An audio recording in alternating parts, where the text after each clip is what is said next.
Assalamu alaikum. My name is Arham. Today's my topic is training and development. Training and development में सबसे पहले हमारे पास आता है लर्निंग क्या होती है? मतलब किसी भी चीज़ को लर्न करना, उसके बारे में सारी हमें होनी चाहिए कि क्या है वो। मतलब फॉर एग्जांपल यहाँ पे है लर्निंग ऑर्गेनाइजेशन। एक ऑर्गेनाइजेशन के बारे में हमें लर्न करना है कि उनकी रूल्स क्या हैं, उनकी कंपनी पॉलिसीज़ क्या हैं, उसकी टाइमिंग क्या है, हमें उसमें क्या काम करना, वो ऑर्गेनाइजेशन है किस चीज़ से रिलेटेड, ये सब किस में आता है? लर्निंग में। उसके बाद है हमारे पास ट्रेनिंग डिफाइन।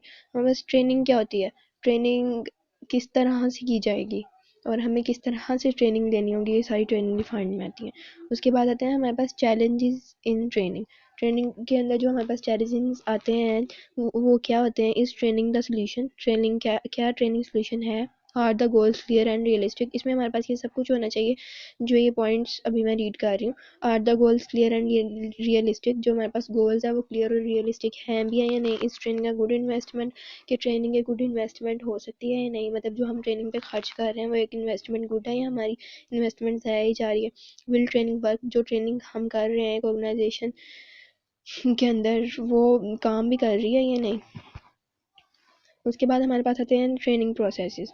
ट्रेनिंग प्रोसेसेस के अंदर हमारे पास क्या क्या चीज़ें इंक्लूड होती हैं? हमारे पास इसमें फेजेस होते हैं। सबसे पहला जो फेज़ है, फेज़ ऑफ ट्रेनिंग है। फेज़ ऑफ ट्रेनिंग में फ़ेज़ 1 क्या है? Needs assessment and establishing objectives. मतलब असेसमेंट्स की ज़रूरत होती है और जो हमारे पास ऑब्जेक्टिव्स होते हैं उनको इस्टेब्लिश करना, कि हमने इन ऑब्जेक्टिव्स को अचीव करना है, उसको कहते हैं एस्टैब्लिशिंग ऑब्जेक्टिव्स। उसके बाद हमारे पास ऑर्गेनाइजेशन, इसी के अंदर आता है ऑर्गेनाइजेशन एनालिसिस। मतलब ऑर्गेनाइजेशन के जो ऑर्गेनाइजेशन को एनालाइज करना, मतलब कि ऑर्गेनाइजेशन किस तरह की है, किस तरह की प्रॉब्लम्स आएंगी जो कि ऑर्गेनाइजेशन को एक्सपीरियंस करनी पड़ सकती हैं, कहाँ पे ऑर्गेनाइजेशन में लोकेट की हुई हैं ये प्रॉब्लम जिनको हमने सॉल्व करना है, इस चीज़ का सारा एनालाइज करना है हमने। उसके बाद नेक्स्ट है हमारे पास number of employees experiencing skill deficiency. वो निकालने हैं हमें कि ऐसे कितने एम्प्लॉयज़ हैं जो कि जिनके पास स्किल अच्छी नहीं है, जिनके पास स्किल्स की डेफिशिएंसी है, ताकि हम उन्हें ट्रेन कर सकें। इसके बाद स्किल डेफिशिएंसी, मतलब स्किल्स हैं ही नहीं, स्किल्स की कितनी डेफिशिएंसी है? Due to absence of that skill, कि उन स्किल्स की ना होने की वजह से क्या हो सकता है। उसके बाद है इंपॉर्टेंस ऑफ स्किल। फिर हमें देखना है कि उन स्किल्स की इंपॉर्टेंस क्या है वर्कफोर्स के लिए, मतलब वो किस तरह इंपॉर्टेंट है हमारी स्किल्स हमारे काम को पूरा करने के लिए। Extend to which skill can be improved with training. हमें इस चीज़ को देखना है, इस चीज़ पे ज़्यादा काम करना है कि हम कौन सी ट्रेनिंग दें जिससे हमारी वो स्किल्स इम्प्रूव हो सकें। उसके बाद हमारे पास आता है determining training needs. Determining training needs में क्या आता है? Following sources can help organisation to assess their is a need for training or not. Self-assessments, company records, customer complaints, new technology, employee grievance, interviews with managers, customer satisfaction surveys and observation. उसके बाद है next हमारे पास establishing training objectives. Establishing training objectives क्या? Objectives are desired and results in human resource. Clear and concise objective must be formulated. ये था हमारा phase 1। उसके बाद हमारे पास शुरू होता है फेज़ 2।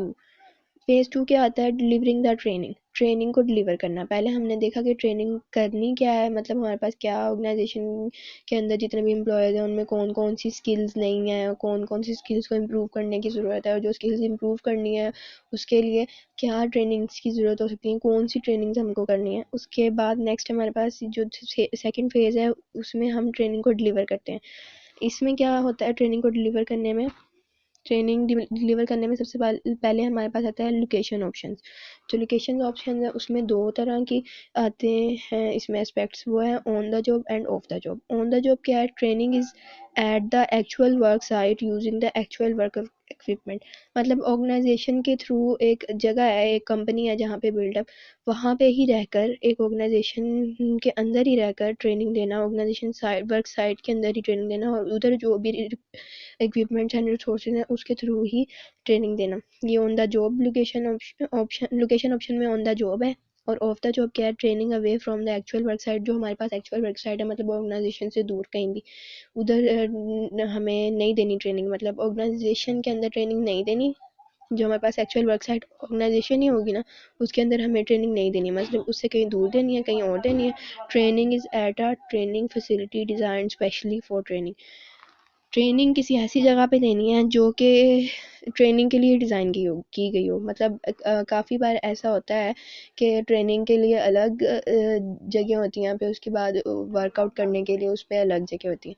تو کچھ جگہوں کو نا صرف ٹریننگ کے لیے ہی نا فیسیلیٹیٹ کیا گیا ہوتا ہے، تاکہ ادھر سے ٹریننگ کے لیے اس کو ڈیزائن کیا ہوتا ہے تاکہ ادھر صرف اور صرف جو اسپیسیفک ٹریننگ ہے اس پہ فوکس کیا جا سکے. اس کے بعد ہمارے پاس جو تھرڈ فیز آتا ہے وہ ہے ٹریننگ میتھڈ. ہمارے پاس ٹریننگ میتھڈ کیا ہوگا؟ ٹریننگ میتھڈ میں سب سے پہلے ہمارے پاس آتا ہے لیکچر، نیکسٹ ہمارے پاس آتا ہے case method, third one is simulations, apprenticeships. اس کے بعد آتا ہے فورتھ ون انٹرنشپس، اور پھر ہمارے پاس coaching and mentoring, discussions, games, role playing, computer based, multimedia, visual reality, video training, vestibule training. اور اس کے بعد نیکسٹ ہمارے پاس آتا ہے فیز 4. فیز 4 کیا ہے؟ ایویلیویٹنگ ٹریننگ، ٹریننگ کو ایویلیویٹ کرنا. ٹریننگ کو ایویلیویٹ ہم کیسے کریں گے؟ اس میں سب سے پہلے ہمارے پاس آتا ہے پارٹیسپینٹس اوپینینز. مطلب ہمارے پاس جتنے بھی ایک ٹریننگ کے اندر پارٹیسپینٹس تھے ان کے اوپینینز کیا ہیں، اس کے اکارڈنگ کہ ہمیں اس کو کس طرح امپروو کرنا چاہیے، یا ہمیں اس میں کس چیز کی ضرورت نہیں ہے جس پہ انویسٹمنٹ ہماری ضائع جا رہی ہے. اس کے بعد ہمارے پاس ہے ایکسٹینٹ آف لرننگ، مطلب ہمیں لرننگ کو کتنا اور بڑھانا چاہیے تاکہ ہماری جتنی بھی ٹریننگ ہے وہ امپروو ہو سکے. اس کے بعد بیہیویئرل چینج، مطلب چینج ہمارے بیہیویئر میں کیا چینجز آنے چاہیے. Accomplishment of training objectives, training کے جو آبجیکٹیوز ہیں ان کو اکمپلش کرنا.